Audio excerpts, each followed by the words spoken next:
नमस्ते, हम अनिता तिवारी। पंकज तिवारी जी के कमेंट बा कहे के तो सभी के अपन गीत गावे के कोशिश करते नहीं। अच्छा लगी तो लाइक करब, शेयर करब, कमेंट करब, चैनल सब्सक्राइब करब। धन्यवाद।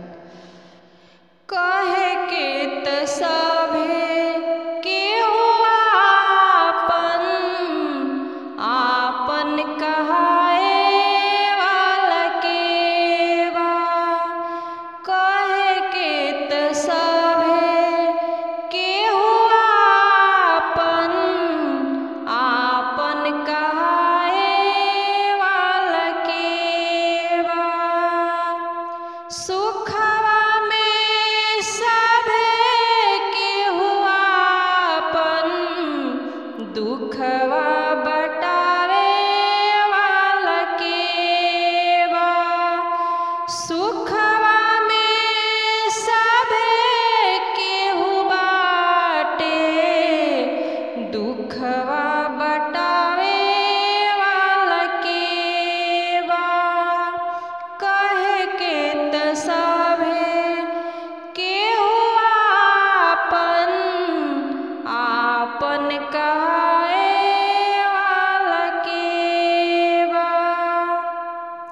डेग डेग ठेस लागे जाई केहू के न हो।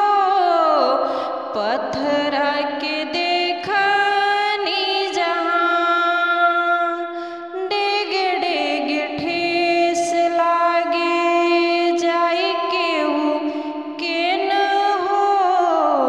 पत्थरा के देखनी जहाँ केकरा पे करी के हो जग में भरोसा।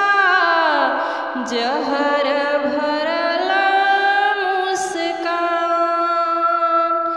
केकरा पे करी के हो जग में भरोसा। जहर भरला मुस्कान सपना के दियावा धुआई जोत जगावे वाला के बा। सपना के दियावा धुआई जोत जगावे वाला के बा।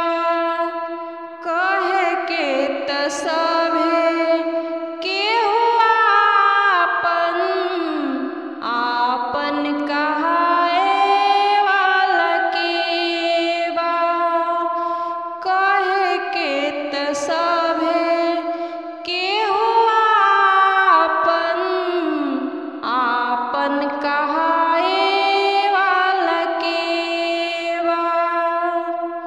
अपना गरज पे झुकी आवे दुनिया फिर बन जाए अनजान।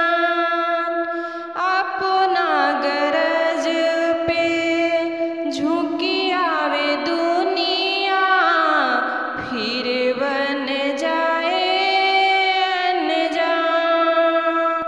इहवा त जे भी मिले रूपवा बदल के कठिन भइल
गाना अच्छा लगी प्लीज़ चैनल सब्सक्राइब करब। धन्यवाद।